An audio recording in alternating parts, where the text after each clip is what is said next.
preparemos nuestra mente y nuestro corazón para recibir el mensaje que nuestro Señor tiene esta mañana de boca de nuestro pastor. Se titula Desafiados por Jesús en el monte.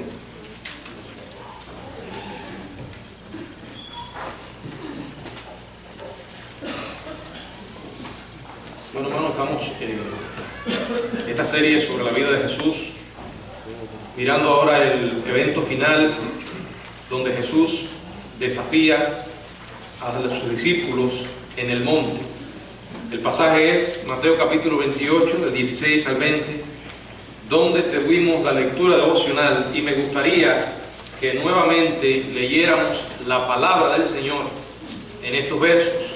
Dice: pero los 11 discípulos se fueron a Galilea, al monte donde Jesús les había ordenado. Y cuando le vieron, le adoraron, pero algunos dudaban. Y Jesús se acercó y les habló diciendo: toda potestad me es dada en el cielo y en la tierra. Por tanto, id y haced discípulos a todas las naciones, bautizándolos en el nombre del Padre, y del Hijo, y del Espíritu Santo, enseñándoles que guarden todas las cosas que os he mandado. Y he aquí, yo estoy con vosotros todos los días hasta el fin del mundo. Amén. Padre, gracias por esta palabra, porque es tuya, Señor. Gracias porque ella es verdad, ella es luz. Gracias porque en ella tú nos revelas tu voluntad, y parte de tu voluntad para tu pueblo es la gran comisión, Señor. Ayúdanos a reflexionar en estas verdades y permite, Señor, que podamos entender lo que debemos hacer, Señor. Te lo suplicamos en el nombre de Jesús. Amén. Bueno, en un momento los ángeles deben haberse estado preguntando en qué pensaba Dios. Tenían el plan de convertirse en la persona, de convertirse en hombre en la persona de Jesucristo. Un plan ingenioso. Solo un ser humano podía representar al hombre y llevar ese castigo que merecía, pero únicamente Dios podía derrotar la muerte. Y viene Jesús, Dios hecho carne, todo hombre excepto sin pecado, y todo Dios, vino y murió en la cruz por nuestros pecados, pagando la inmensa deuda que teníamos delante de Dios. Su pago fue perfecto, su sacrificio completo, la deuda quedó saldada. Ahora cada persona, por medio de la fe, se apropia de ese sacrificio. Sin embargo, dejar en las débiles e inseguras manos de la humanidad la gran responsabilidad de llevar esa buena nueva debió haber sido algo muy preocupante para los ángeles. Un hombre llamado Joe Aldrich, en un libro titulado Evangelismo como estilo de vida, él cuenta la siguiente fábula. Dice: el ángel Gabriel se acercó a Jesús y le dijo: Señor, debiste haber sufrido terriblemente en manos de los hombres en la tierra. Sí, dijo él.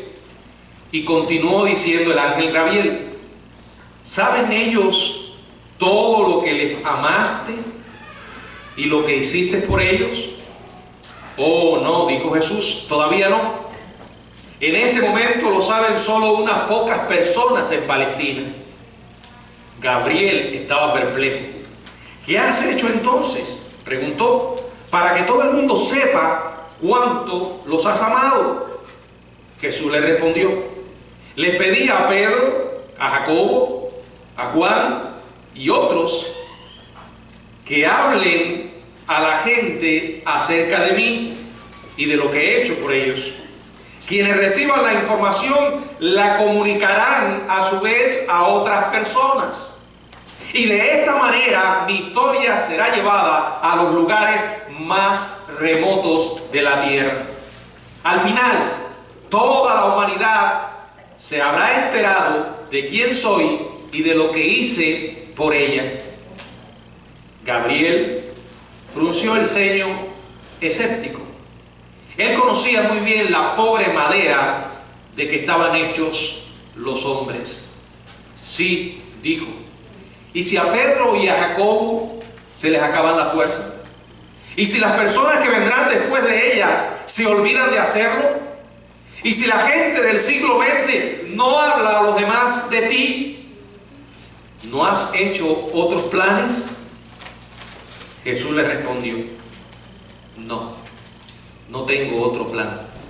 Estoy contando con ellos. Fin de la cita. Realmente, hermanos, no hay otro plan. Jesús hizo su parte. Dios tomó la iniciativa e hizo todo cuanto tenía que hacer para salvarnos. Como dice la palabra, no escatimó ni a su propio Hijo, sino que lo entregó por todos nosotros. Esa es la parte de Dios. La nuestra ahora es llevar ese mensaje a una humanidad que cada día se aleja más y más de Dios. Y que nosotros tenemos la sagrada responsabilidad de compartirles el mensaje del Evangelio.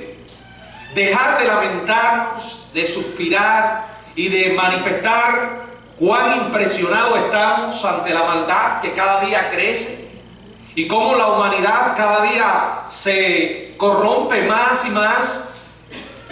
En lugar de mirar asombrados lo que está ocurriendo, tenemos una sagrada responsabilidad que cumplir. La Biblia dice que durante un periodo de 40 días después de su resurrección, Jesús apareció en docenas de ocasiones a centenares de discípulos que estaban en Judea y Galilea. La Biblia dice que anduvo con ellos, comió con ellos, les impartió enseñanzas, disfrutó de su compañía. Era importante para ellos saber que Jesús estaba vivo. Después de todo, se iban a jugar su vida en la empresa. No podían proclamar la verdad de la que no estaban convencidos. Era fundamental para ellos saber que Jesús se había levantado de los muertos. Jesús tomó ese tiempo para restaurar, para tranquilizar, para reanimar a los ciudadanos de su reino. Después de haber sufrido ellos la traumática experiencia de ver a su rey torturado y asesinado. Muchos de ellos, si no la mayoría, habían considerado la causa del Mesías una causa perdida, derrotada por el mal. Por eso necesitaban ser reunidos, ver al Maestro, ser reanimados para el trabajo que tenían por delante. Tenían una gran tarea que cumplir. Recuerden, a fin de cuentas, usted y yo estamos aquí gracias a la fidelidad de ellos. Jesús iba a preparar a sus seguidores y lo hace por medio de dos reuniones. Dos reuniones que llevaría a cabo en la cima de un monte. En la primera reunión realizada en Galilea, les daría el plan. Y en la segunda, realizada en Judea, les daría el poder para ejecutar ese plan. Dios tiene un plan. Como dice la historia que ya les leí, no hay otro. Si usted encuentra otro o ha encontrado otro, dígame. Pero no he encontrado otro. Y he leído la Biblia varias veces. El plan es ese, la gran comisión. Quiero que veamos en primer lugar ese extraordinario plan. Ahora, mientras lo estamos mirando, deje de mirarlo como una escena que usted está de espectador y que está contemplando al grupo de discípulos a los que el Señor le está dando esta tarea. Mírelo como que usted está dentro de ese grupo de discípulos y cuando el Señor está hablando a usted y a mí, porque ese es el significado, esa es la realidad. Somos parte del plan de Dios.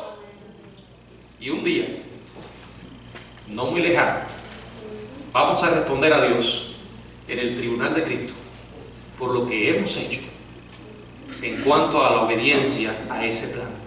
En primer lugar, veamos ese extraordinario plan. Muchos lo llaman la gran comisión. Y en realidad se parece mucho más a la gran omisión. Porque es el mandamiento más desobedecido por los cristianos. Y sin embargo, el más importante. Es la gran medida de cuánto nosotros realmente amamos a Dios y amamos al mundo. La medida no es cuánto usted y yo vengamos a la iglesia y cuánto conozcamos de la Biblia o cuánto hablemos de que somos cristianos, sino cuánto obedecemos. Y no es la gran omisión, es la gran comisión. Tampoco es la gran sugerencia. Es una orden. Dice Mateo capítulo 28. Y Jesús se acercó y les habló diciendo, claro, antes de hablarles, Él les explica la razón para que quedara claro en la mente de ellos el por qué Él les pedía lo que les pedía. Toda potestad me es dada en el cielo y en la tierra. Soy todopoderoso en el cielo y en la tierra, dijo Jesús. En base a que yo soy el Dios todopoderoso, en base a lo que hice por ustedes, en base a lo que hice no solo por ustedes, sino por el mundo entero, es que yo los mando. Por tanto, id y haced discípulos a todas las naciones, bautizándolos en el nombre del Padre y del Hijo y del Espíritu Santo, enseñándoles que guarden todas las cosas que os he mandado. Y he aquí, yo estoy con vosotros todos los días hasta el fin del mundo. Amén. ¿Cuál es el plan? El plan es hacer discípulos a todas las naciones. Hay varios verbos en esta orden. Sin embargo, en el griego, la fuerza de la palabra no está en ninguno de los otros verbos, sino en la orden de hacer discípulos. El verbo principal que se encuentra en la orden de Jesús dada a los discípulos es hacer discípulos. Sorprendentemente no es ir, que aparece. Sorprendentemente no es bautizar, que también está. No es enseñar, que forma parte de ella. Jesús incluye el resto de los verbos para apoyar la idea principal. ¿Cuál es? Hacer discípulos. La meta, la sagrada meta de la llamada Gran Comisión es hablar a las personas de la oferta de salvación por medio del sacrificio de Jesucristo, quien llevó su castigo por el pecado y quien les da vida eterna como un don gratuito. Ese es el mensaje que necesita la sociedad humana desesperadamente. No solo en los Estados Unidos de América, que cada día se degrada más moralmente, y donde cada día las personas se alejan más y más de Dios. Y hermanos, no nos engañemos, las cosas no van a mejorar. De hecho, yo creo que es una razón para darle gracias a Dios. ¿Saben por qué? Porque Dios tiene un plan que va a llevar a cabo. Y creo que en la historia de la iglesia, en la Biblia, y la historia registrada posteriormente por los historiadores del cristianismo, han confirmado una realidad triste pero real. Los cristianos no son tan obedientes hasta que el fuego de la prueba cae sobre ellos. Un cristianismo cómodo puede llevar a un cristianismo indiferente. Un cristianismo bajo el fuego de la persecución hace que despertemos a la realidad sagrada que tenemos que cumplir. Dios capta nuestra atención para que le obedezcamos. La iglesia primitiva fue perseguida. La persecución les llevó al mundo entero. Salieron, se esparcieron. Yo no creo que Estados Unidos de América va a mejorar. No creo que la solución estará en un presidente, sea demócrata o republicano. La solución para este país está en Jesucristo. A veces algunas personas me preguntan con esto que ha ocurrido acerca de la legalización de matrimonios entre homosexuales. Pastores y algunos hermanos me han dicho, ¿no sería bueno que en la constitución de la iglesia apareciera que solo llevamos adelante el matrimonio entre un hombre y una mujer? Vaya, como una manera de prepararse para lo que pueda venir. Mi respuesta siempre es la misma. yo no tengo más constitución que la Biblia.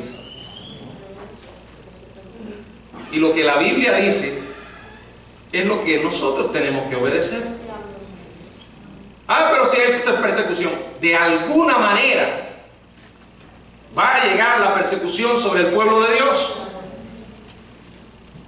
De alguna manera tendrá que venir, porque dice la palabra, Pablo le dijo a Timoteo, y aquellos que quieren vivir piadosamente en Cristo Jesús van a padecer persecución. Mire a los cristianos perseguidos y verá cristianos maduros. Mire cristianos llevando un cristianismo cómodo y verá una gran mayoría de holgazanes espirituales, que no les interesa un comino las almas que se están perdiendo en el mundo. Entonces, ¿por qué nos vamos a sorprender? Va a venir persecución, de alguna manera tiene que venir. Y si tengo que ir preso por obedecer la Biblia, ¿qué mayor gozo que ese? No tenemos nosotros que ponernos a legislar sobre cosas que ya la Biblia dice. Mi lealtad es a la palabra de Dios, y lo que dice la Biblia tenemos que obedecerlo. Vendrán tiempos peligrosos. Tenemos un país vecino al que amamos. El pueblo mexicano para mí es un pueblo especial. Me encanta la comida mexicana. De verdad, muy dañina, pero muy mexicana. De hecho, si algún tipo de música del mundo me gusta escuchar, es la música ranchera, la de la época antigua, la de edad de oro, de los grandes Pedro Infante, Jorge Negrete. Todas esas películas las veíamos en Cuba. Sin decirle que mi cómico favorito es Cantinflas. Pero siento un profundo dolor por ese pueblo vecino. ¿Saben por qué? Porque el nivel de corrupción que se vive en ese país es gigantesco. Y el que está sufriendo es el pueblo. Yo no sé si ustedes vieron las noticias. En la mañana me levanté con la noticia de que el Chapo Guzmán se volvió a escapar. En una prisión de máxima seguridad. Y no se escapó. Le abrieron la puerta.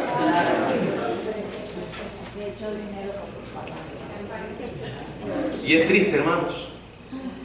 Es triste que estas cosas ocurran y que tantas personas estén muriendo todos los días. Estoy hablando primero hablé de los Estados Unidos, ahora hablamos del país que tenemos acá de vecinos, pero no es el mundo entero. ¿Qué esperanza queda para el mundo fuera de Jesucristo? Ninguna.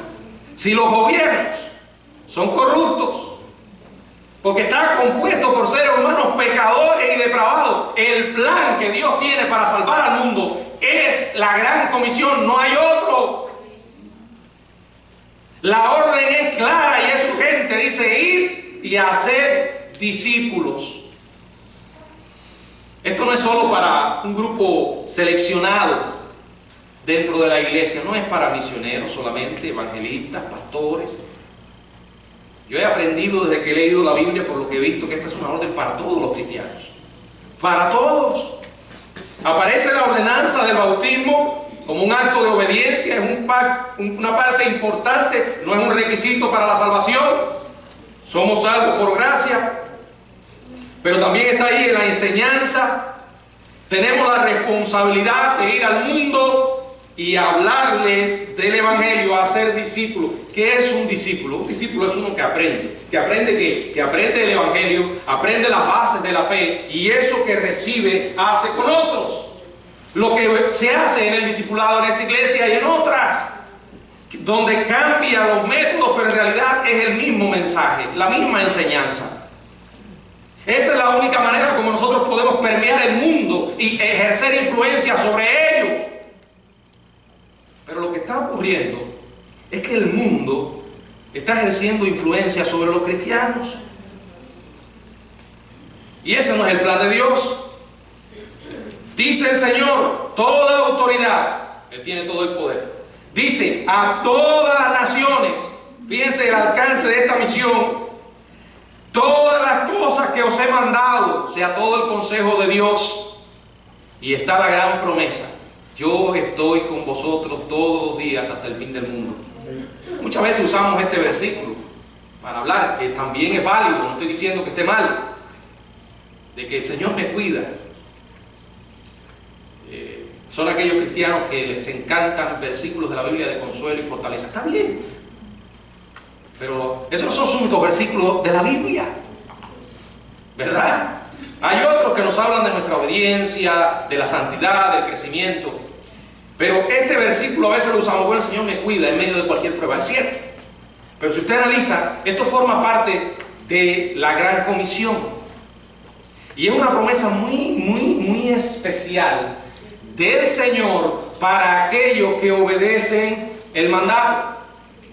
En otras palabras, si usted y yo salimos al mundo a llevar el Evangelio, el Señor dice, yo te prometo estar contigo todos los días hasta el fin del mundo. Nos va a hacer falta muchísimo saber eso, como le hizo falta a Pablo. Yo estoy leyendo en estos días el libro de los Hechos y estoy impactado con la vida de este hombre. Hermano, es increíble cuánto sufrió por el Evangelio. Lo apabullaban, lo apedreaban, lo daban por muerto, y el hombre se levantaba como nada y volvía otra vez a predicar el Evangelio. Ahí la Biblia dice que lo apedrearon y lo dejaron por muerto. Ese mismo hombre después dice, yo traigo en mi cuerpo las marcas del Señor Jesús. Imagino a un Pablo que de vez en cuando se miraba y veía ahí las marcas en su propio cuerpo por el Evangelio. Sin embargo, él tenía un sentido muy claro de cuál era su responsabilidad. ¿Sabe por qué? Porque había tenido un encuentro con el Cristo resucitado. Ese encuentro fue radical, cambió su vida, Dios le transformó y le usó de una manera poderosa. Y muchas veces el Señor se le aparecía y le decía, Pablo, estoy contigo, no temas, porque lo necesitaba saber. Necesitamos saber que el Señor está con nosotros cuando la gente nos cierra la puerta de su hogar en la cara, o cuando alguien nos dice, tú eres un loco, no me interesa ese mensaje. No tenga miedo, háblele a las personas. El Señor está con usted y le va a dar palabra. En la mañana tuve una experiencia agradable. Cuando venía hacia acá, me encontré a una señora ahí en la entrada. Me dijo, ¿usted es el pastor de la iglesia? Sí. ¿Usted se puede quedar conmigo aquí un momento? Porque venía un señor que me parece que venía siguiéndome y ahora se desapareció. La mujer tenía miedo. Yo enseguida me di cuenta quién es. Es una señora que asiste a la iglesia, digo, al salón. Al salón de los testigos, acá los vecinos. Y entonces le dije, sí, cómo no, pero mire, yo tengo algo que hacer en la oficina. Si usted quiere, yo le abro el templo, usted se sienta ahí en la oficina. Yo me siento en el banquito, entre, siéntese. Y le abrí y entró. Y le dije, no se preocupe, yo voy a estar en la otra oficina. ¿Dónde? Ahí al lado. Y si entra alguien por aquí, no va a entrar nadie. Además, el pastor sabe carácter. No, eso no se lo dije, hermano. Le dije, no se preocupe, yo voy a estar al lado. Y ahí yo la veía conversando. Le digo honestamente, no pasó por mi mente hablarle nada de la iglesia y de la Biblia por una razón. Porque no iba a aprovecharme de las circunstancias. Ella estaba asustada, había pedido una ayuda y se la ofrecí sin ningún interés o sin ninguna intención de hablarle nada. No quería ponerla incómoda. Sin embargo, ella desde la oficina de la iglesia seguía hablando. Y me decía, ¿usted cree en Dios Todopoderoso? Varias veces le respondí hasta que tuve que salir. Le dije, sí, cómo no. Y me dijo, ¿usted cree en Jehová, Dios Todopoderoso? Y yo, sí, cómo no. Y en Jesús también. Ah, Jesús el Hijo de Dios, sí. Y el Dios Todopoderoso también. Me dice, bueno, Él no es el Dios Todopoderoso. Y ahí empezó la cosa. Le dije, bueno, mire, ya que usted me está haciendo una pregunta, permítame ir a buscar mi Biblia para responderle. Y me senté con ella ahí. Pero cuando ella vio que yo abrí la Biblia en Juan capítulo 1 y vio que tengo esta Biblia marcada específicamente para responder a esa pregunta, y le busqué Romanos 9:5 y otros versículos, y me dijo, no, mire, usted es una persona humilde y usted cree en Dios. No importa, no hace falta otra cosa. Yo le dije, ¿usted cree en Jesucristo? Me dijo, sí. Y digo, ¿usted cree que Jesucristo es el Hijo de Dios? Sí. ¿Y usted cree que va a tener vida eterna? Bueno, no estoy segura. Ah, pero eso no lo dice la Biblia. Mire lo que dice la Biblia en Juan 3:16. Pero nada, en medio de la situación era como si le hubieran puesto un resorte, se puso de pie y me dijo, mire, yo creo que ya tengo que irme. Le dije, mire, cada vez que usted pase por ahí y me ve a mí, usted no tenga temor, yo le voy a dejar que entre, sin pena ninguna. Le hablé esto porque usted me preguntó. No, está bien, mire, lo importante es creer en Jehová, creer en Cristo. No, lo importante es creer en Jesucristo. Dios Padre creemos también, pero Cristo dijo, yo soy el camino, nadie viene al Padre sino por mí. ¿Por qué cuento todo esto, hermano? Porque la Biblia dice, estad preparados. Uno no sabe en qué momento va a necesitar hablarle a alguien. Y créanme, yo tengo un problema. Involucro mucho las emociones cuando me encuentro con alguna persona de otra religión como estas. Y a veces tengo que pedirle al Señor que me dé paciencia, ecuanimidad, palabra, porque de verdad a veces voy dejándome llevar por las emociones y me pongo un poco nervioso. Pero nada, cuando uno comienza en obediencia, Dios le va dando palabras. Y así fue. Ahí empezaron a fluir los versículos y siempre pasa. No tenga miedo.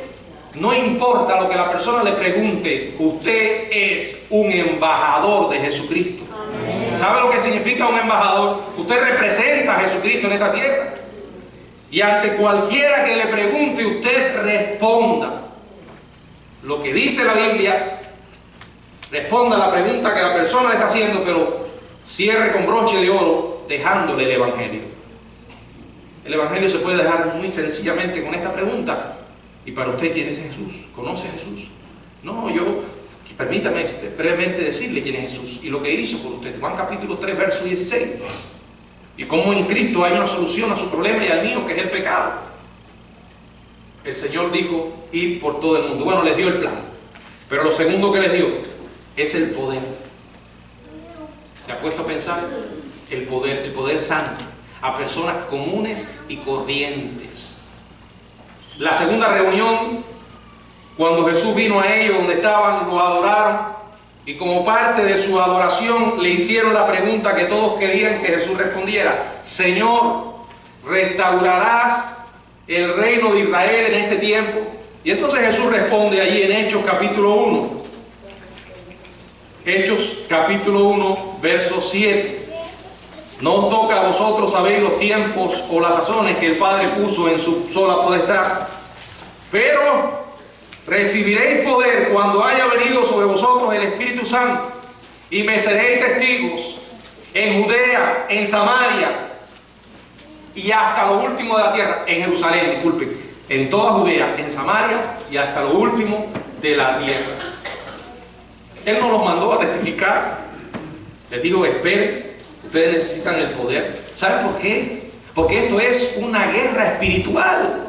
Porque no se trata solamente de hablarle a alguien, sino de que esa persona está ciego por el diablo lo tiene encadenado. Hay muchas fuerzas espirituales que se oponen a que esa persona se convierta. Esa guerra se está desatando durante todo el día, las 24 horas, en cada momento. No importa que usted y yo no lo veamos físicamente. Ahí está Satanás, están los demonios.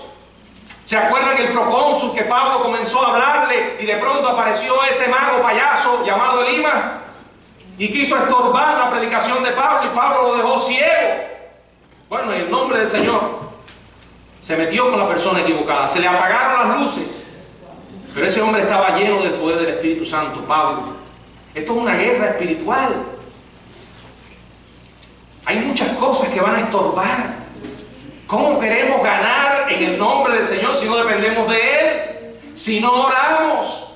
Recuerden, usted y yo somos personas comunes y corrientes como aquellos hombres a los que Jesús llamó y les delegó esa sagrada misión. La Biblia nos dice en la segunda carta a los Corintios algo importante para recordar. Segunda carta a los Corintios capítulo 4 verso 7. Pero tenemos este tesoro en vasos de barro para que la excelencia del poder sea de Dios y no de nosotros. Nadie va a dudar que la excelencia es de Dios.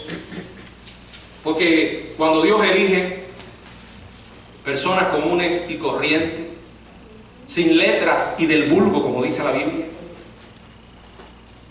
lo necio del mundo para avergonzar a los sabios, las personas que estaban delante de Jesús en el monte no eran extraños, sino compañeros íntimos.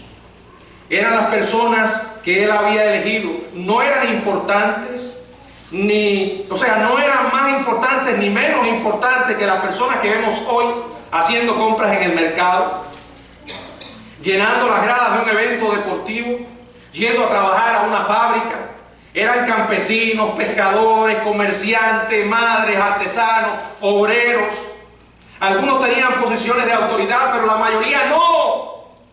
Muchos de ellos, aunque eran creyentes, habían sido débiles en su fe. Mateo describe que algunos de los que estuvieron en la primera reunión dudaban. Esto es un modismo griego que él emplea y que significa literalmente doble boca.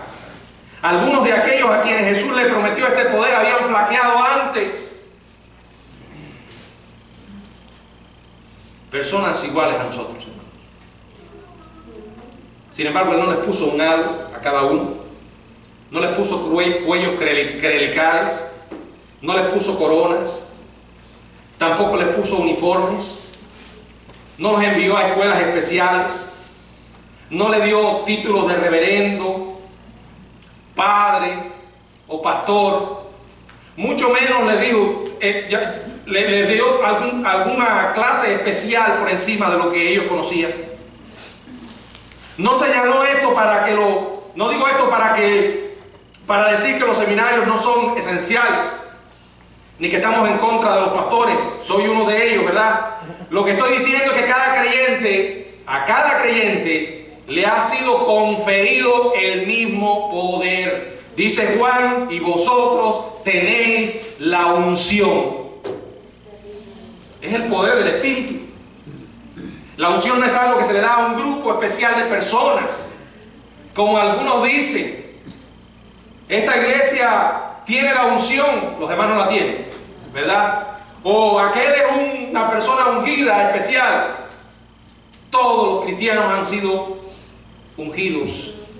Todos los cristianos tienen la unción, el poder para llevar el evangelio. ¿Cuándo lo recibieron? En el momento en que creyeron en Jesucristo. No estamos solos en esta empresa. Pastor, que yo no sé qué responder. El Señor te va a dar palabra. No es tiempo de aprender más, es tiempo de obedecer más. Ya no se trata de seguir recibiendo cursos de evangelismo explosivo, las 4 leyes espirituales, o póngale el nombre que le ponga. Aprendemos mucho y obedecemos poco. Se trata de obedecer, solo eso, a eso se reduce. El Señor dijo, yo estaré con vosotros todos los días. Ahora, quiero que observen el epicentro de la evangelización en este versículo 8 de Hechos 1. Debía comenzar en Jerusalén, donde vivían la mayoría de los discípulos. La idea es que donde primero tenemos que hablar la palabra es entre nuestros familiares, amigos, vecinos, personas conocidas del trabajo. Así tiene que comenzar. ¿Cómo me vas a decir a mí que tú amas al mundo y quieres evangelizar la India si no le has hablado a la gente en tu casa? ¿Cómo te quieres ir de misionero para China si no has ido al barrio chino a hablarle a los chinos? ¿Cómo quieres ir a África si a los morenos que te encuentras en la calle no le hablas del evangelio? Eso se llama hipocresía. Tenemos que empezar dentro de nuestra familia. Y esto es un tema muy serio. Si usted estuvo aquí el viernes y pudo escuchar el estudio que dimos de Apocalipsis 20, el juicio ante el gran trono blanco, una realidad solemne, una de las experiencias más tristes que vemos en la Biblia, es Dios juzgando a los inconversos, donde al final, cuando su nombre no fue hallado inscrito en el libro de la vida, dice que serán lanzados al lago de fuego y atormentados por los siglos de los siglos. ¿Usted quiere eso para su familia? No me vaya a decir que sí. ¿Usted quisiera que su familia estuviera en el cielo junto con usted? ¿Le ha hablado del Evangelio? ¿Está orando por ellos? No es que cada vez que usted se encuentre con un familiar le va a dar con la Biblia en la cabeza. Pero tampoco se vaya a los extremos. A veces nos reunimos con familia y hablamos tontería tras tontería, sin dedicar un tiempo para decirle, ¿cómo está tu relación con Dios? ¿Qué piensas acerca de Jesús? Permíteme leerte un verso de la Biblia. Puede ser que tome 5 o 10 minutos, pero le hablaste. Y después que se fue, te quedaste orando por esa persona. Porque esto es una guerra. Ayer tuvimos una bendición tremenda de ir al centro de rehabilitación. Déjeme decirle que hay que tener mucho amor para trabajar en un lugar así. Al trabajo y a Dios. Porque es un lugar deprimente. Personas ancianas, solas, enfermas. Sin embargo, es maravilloso como Dios tiene personas preparadas para oír. Cuando nosotros llegamos, yo pensé que no iba a reunirse muchas personas, pero allí se reunió un buen grupo. Y se les pudo hablar del Evangelio. Y lo extraordinario es que cuando uno se va, ellos te dicen, vuelvan otra vez. Había un señor allí que es cubano, me dijo, me debe una partida de dominó. Yo decía, si él supiera que yo el dominó no me gusta. Y había otro que nos acercamos, nos invitamos. Estaba agresivo. Se quería fajar conmigo. Porque lo invité. Me dijo, yo soy católico. Yo dije, no importa, vamos a hablar de Cristo. ¿Qué dijiste? Después fue y se paró en la puerta. Hermano, la gente está realmente necesitada. Donde quiera. Donde quiera. Pero primero tenemos que empezar en nuestra Jerusalén, dentro de nuestra familia, en este pueblo de Orlando que el Señor nos ha puesto. Me van a decir que vamos a tener más amor por otros lugares que el lugar donde vivimos y las personas que se relacionan con nosotros. Jerusalén. Luego dice Judea. Se refería al territorio de alrededor, lo que pudiéramos llamar un distrito, una provincia o un estado. Luego Samaria indica la región en que la relación sería transcultural. Personas de religión y raza diferente. Y después llevar las buenas nuevas al mundo entero. Se dice que cuando se le preguntó a David Livingstone que lo había sostenido en todos los peligros en su trabajo de misionero en África, ¿saben lo que él respondió? Respondió citando la Gran Comisión. Cuando murió su esposa en África, él mismo ayudó a preparar su cuerpo para la sepultura y también hacer el ataúd y bajarla al sepulcro.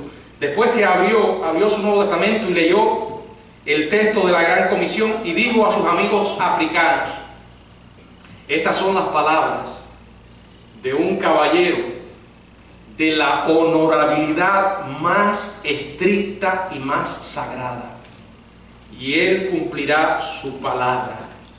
Sigamos entonces haciendo nuestro trabajo. Ese caballero es Jesús. Él dio la palabra.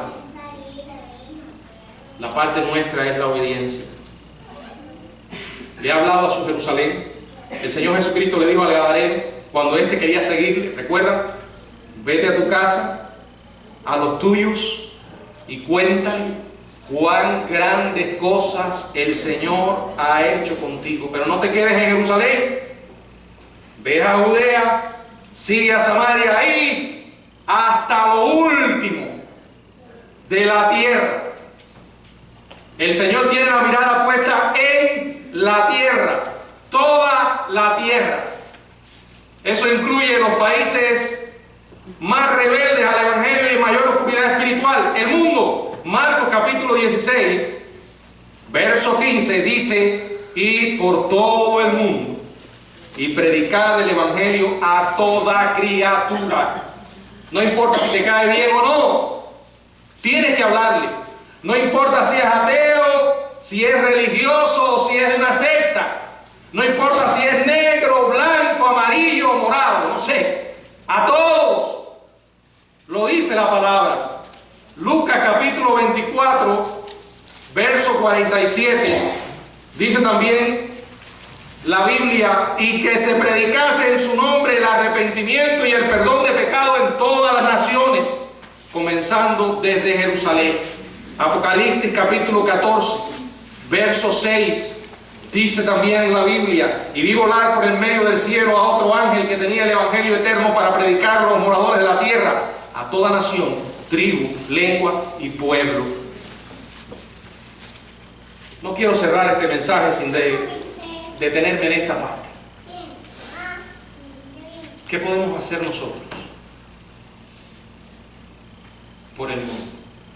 Bueno, debemos cumplir la gran comisión, como dije, en Jerusalén, en Judea, en Samaria y hasta lo último de la tierra. Pero ¿cómo podemos hacer que las personas del mundo escuchen el evangelio? ¿Qué puedo yo hacer? Quiero dejarle 3 formas y con esto termino. En primer lugar, usted puede orar por quienes se han dedicado a ser discípulos en otros países. ¿Lo está haciendo? ¿Puede hacerlo? Podemos hablar con organizaciones misioneras. Puede hablar acá con hermanos que tienen nombres de misioneros. Ore por ellos regularmente.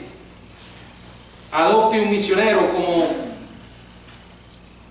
como para orar por él, por su familia, por sus necesidades. ¿Sabe que muchos de ellos están jugando la vida en esos lugares? Los pueden matar por ser cristianos y por andar evangelizando. Les puede costar la vida y muchos les ha costado. Si nosotros no bajamos, al menos sostengamos la soga en oración. A veces oramos por tantas cosas superficiales y dedicamos tan poco tiempo a orar por los misioneros. En segundo lugar, puede dar dinero para ayudar a los gastos de un misionero que esté sirviendo en el exterior. Sí, hay que colaborar con la obra. Hace falta dinero. No hay que tener vergüenza para hablar de esto. Necesitan dinero. Las organizaciones misioneras tienen para ello un proceso muy fácil. Las iglesias ayudan muchas veces a mantenerle en contacto con los misioneros que apoyan a través de la congregación. Busque la manera de ayudar. Aquí se recogen ofrendas que se envían para misioneros. En tercer lugar, pero la mejor manera y la que produce más satisfacción, ¿saben cuál es? Ir uno mismo. Exactamente. Eso que escuchan. A veces hay iglesias que con frecuencia hacen oportunidades para realizar un viaje misionero directamente en algún lugar. A veces los viajes son de apenas una semana. Hay quienes podrían dedicar todo un verano o hacer un ministerio transcultural. O quizás usted pudiera sentir un impulso divino para convertirse en un hacedor de discípulos a tiempo completo en cualquier lugar, en el extranjero. Podemos ir, debemos ir, y créanme que cuando uno va, valora mucho más lo que tiene y regresa con el gozo de haber evangelizado. Yo creo que nosotros tenemos que revisar nuestros esquemas de pensamiento que a veces están llenos de prejuicios. Pensamos que hacer un viaje misionero es irse a hacer turismo. Miren, si una persona quiere ir a hacer turismo, no va a ir precisamente a pasar trabajo en ningún otro lugar. Se va a un crucero, se va para cualquier otra parte. Pero si alguien siente en su corazón el deseo de ir a una iglesia en cualquier otro país, ayudarle, aunque sea predicándole, llevándole algo, tenemos la responsabilidad de apoyarles y, si es posible, ir nosotros mismos. Siempre he creído que debemos colaborar con la obra misionera y mandar dinero. Pero les voy a decir algo. Eso no puede excluir nunca mi responsabilidad personal. Tal vez usted no pueda ir porque es una persona mayor, está enfermo, pero si usted puede ir, hágalo. Si puede hacer algo, hágalo. Pero no hay que empezar a hacer grandes cosas, tenemos que empezar por lo mínimo, a apoyar las actividades que tenemos en la iglesia. Me va a decir usted que quiere ir a evangelizar en otro lugar si cuando tiene la oportunidad de hacerlo en la iglesia local no lo hace y siempre tiene excusas. Mire, yo no lo voy a juzgar, el que le va a juzgar es el Señor y el que conoce su corazón es Dios. Pero ¿creen que esas excusas van a valer delante de Dios? No, porque, miren, lo peor es no hacer nada. Eso sí está mal. No hacer nada. Si usted tiene una idea mejor, déla. Dé su idea. Pero tenemos que hacerlo. Porque así fue como funcionó. Si los cristianos primitivos no hubieran sido fieles con su responsabilidad como iglesias locales, hoy no existiríamos nosotros. No. Y saben, es realmente increíble. Yo me pregunto, ¿por qué contagiaron tanto con el evangelio a las personas? ¿Por qué impactaron tanto? Porque llevaban una vida de total dependencia de Dios.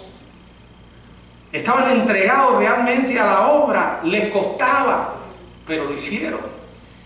Ellos cumplieron, a pesar de que eran seres humanos llenos de debilidades. Ellos llevaron adelante la tarea. Y hoy estamos acá. Y acá existe una iglesia. No para que se convierta en una madriguera, no una cueva donde nos reunimos a darnos calor unos con otros. La iglesia es una agencia donde nosotros adoramos a Dios y nos debemos preparar para hablarle a otros. Todos los días, en las casas y por el templo. Dice que no cesaba de hablar y predicar a Jesucristo. Ellos tenían el evangelismo como un estilo de vida, esa es la idea. Y sobre ellos pendía el peligro constantemente. Ahí estaban jugándose la vida. Cosa que nosotros no nos sucede hoy, pero no van a ser así las cosas para siempre.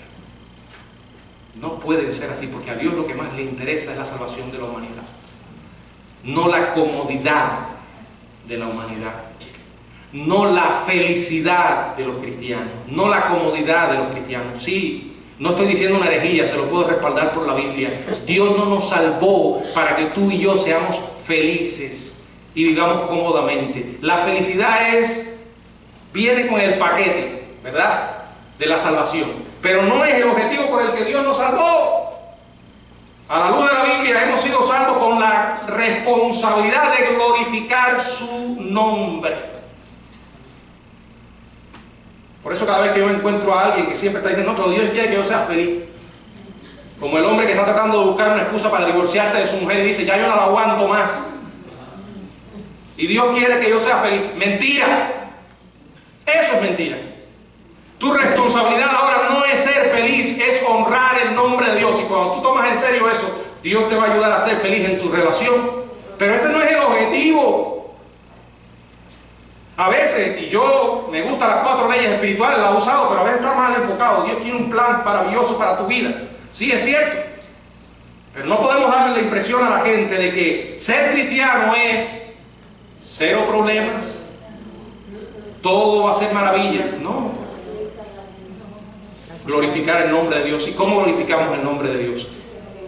Cuando le hablamos el evangelio a otras personas y mostramos la realidad de lo que Dios ha hecho en nosotros, la gente dice, Dios es grande. La historia del cristianismo, del falso cristianismo, de la falsa iglesia ha estado manchada por muchas cosas negativas. La Inquisición, las cruzadas, las brujas, la quema de las brujas de Salem, el escándalo que se formó. Podría mencionar muchas cosas más. Pero si usted pone eso en una balanza, con la fidelidad de tantos y tantos cristianos que fueron fieles hasta el fin y dieron sus vidas por lo que creían, además eso son manchas pruebas de que no todo el mundo es verdaderamente un seguidor de Jesucristo.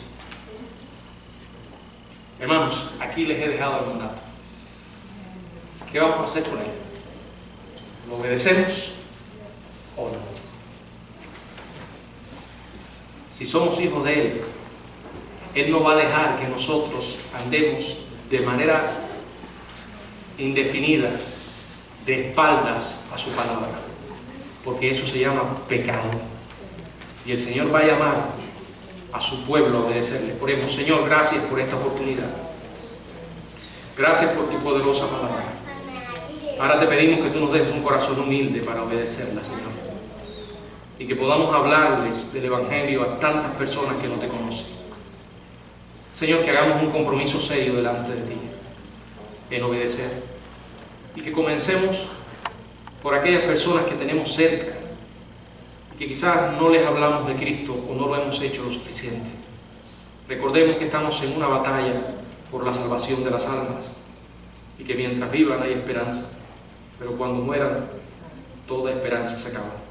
Señor, ayúdanos como iglesia a cumplir la gran comisión. También te quiero pedir en esta hora que si en esta congregación hay alguien que aún no conoce a Jesucristo, Señor, que esta pueda ser su oportunidad de salvación. Dale un corazón para arrepentirse. Señor, que pueda volverse a ti con humildad, reconociendo que está perdido y acepte a Cristo como su Salvador personal. Ilumínalo para entender el Evangelio. Te lo pido en el nombre de Jesús. Amén. No sé si habrá alguien en esta tarde que le gustaría aceptar a Cristo como Salvador o orar, o que ore por usted. Yo no sé si alguien quisiera levantar ahí su mano para que le tengamos en cuenta y podemos orar por usted, por su salvación espiritual, por la necesidad que usted tiene. Si no lo quiere hacer aquí públicamente, hágalo en cuanto tenga una oportunidad. No se monte en su auto y vaya a su casa sin arreglar sus cuentas con Dios. Lo necesita y necesita hacerlo ahora. Que el Señor lo bendiga.